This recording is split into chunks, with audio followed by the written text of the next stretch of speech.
لقرية تنفيت وجه تاريخي أيضا تبرز فيه عبقرية السكان القدامى كما يقولون هنا في محاربة عدوهم غير المرئي البرد.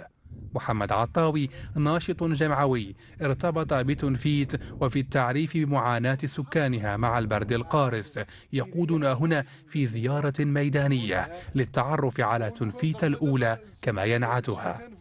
1883 أجدادنا لم يأتوا عبثا هكذا وشيدوا هذه القلاع المحصنة سواء للدفاع عن نفسها أو لمقاومة البرد والعدو سيان.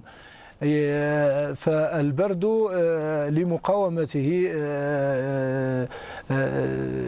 يجب علينا أن نرجع إلى ثقافة أجدادنا. تسكن القرية أسطورة الأجداد الذين حاربوا الاستعمار الفرنسي ووقفوا في حلقه حتى لا يدخل تنفيت. تنفيت كلمة أمازيغية تعني المتواري عن الأنظار، أي بحسب عطاوي دليل العربية هنا هي التي لا يراها البعيد الآتي إلى المكان. نحن ساكنة هذه الأرض عرفنا كيف نتعايش معها. سابقا لم تكن هناك طرق معبدة ولكننا لا زلنا أحياء وها نحن صامدون. فلكي يتم حل هذه المشاكل وبالخصوص البرد يجب أن نتعايش مع الثقافة الجديدة، لأنه حاليا هناك أفران وهناك مدفأات بالكهرباء وهناك وهناك وهناك.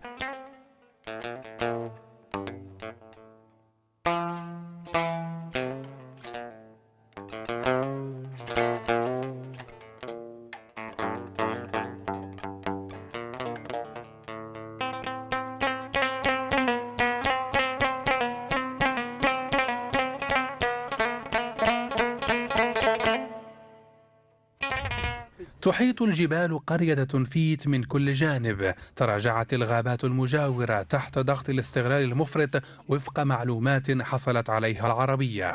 حطب التدفئة وصل ثمنه هذا العام حوالي 20 دولارا للحمل الواحد، وهو ما يقول السكان إنه فوق طاقتهم المالية. المشكل ديال البرد هو مشكل مطروح. اللي بغيت نقول أن احنا بالنسبة للساكنة في المشرع أعطاهم حق الانتفاع، يعني ان تروا ديوزاج كيخول لهم الحق بأنهم يستافدوا من الحطب ديال التدفئة، شريطة أن الحطب يكون حطب ميت ويكون طريح الأرض. دونك في هذه الحالات هنا ما كان هذا حق ديالهم مشروع.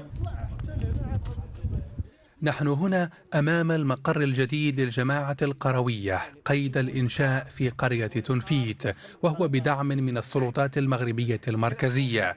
المسؤولون المحليون لتنفيت يعترفون بعدم وجود إمكانيات مالية تمكنهم من دعم حطب التدفئة لصالح السكان. و20 ديال هادو شحال هذيك بقات لكم 30. بالنسبه للمجلس ما عندناش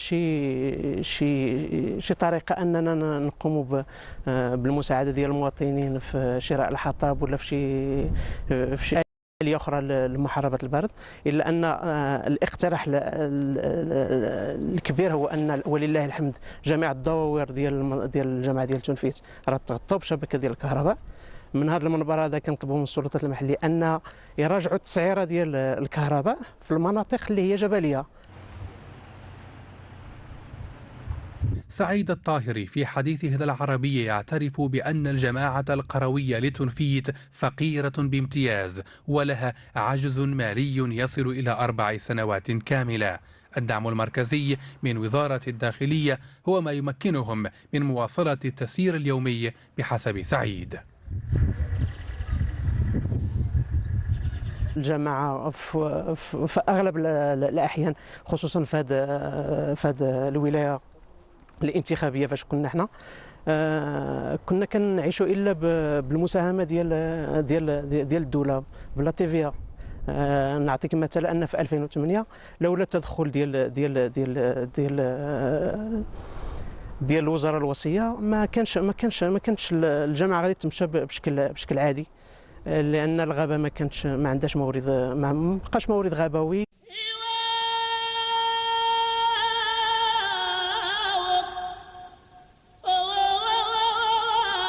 الكل هنا في تنفيت يقول إن الغابة هي الثروة الأولى إلى جانب جمال الطبيعة. لمعرفة حقيقة الأمر نتوجه إلى مركز التنمية الغابوية في تنفيت. يستقبلنا المهندس نبيل الشرادي بابتسامة، والليل ينسج خيوطه على المكان، والبرد ينزل الرويدة من جبل المعسكر المجاور كما يتناقل السكان. احنا السنه الفارطه قدمنا للسي صاحب جلاله مشروع ديال. بحسب المهندس نبيل، البرد في قرية تنفيت في العام 8 أشهر، ما يخلق ضغطا متزايدا على الغابة المحلية. هذه الظروف وفق المهندس نبيل دفعت إلى تبني مقاربة تشاركية لتدبير جيد للثروة الغابوية أو البترول الأخضر وفق نعت السكان هنا.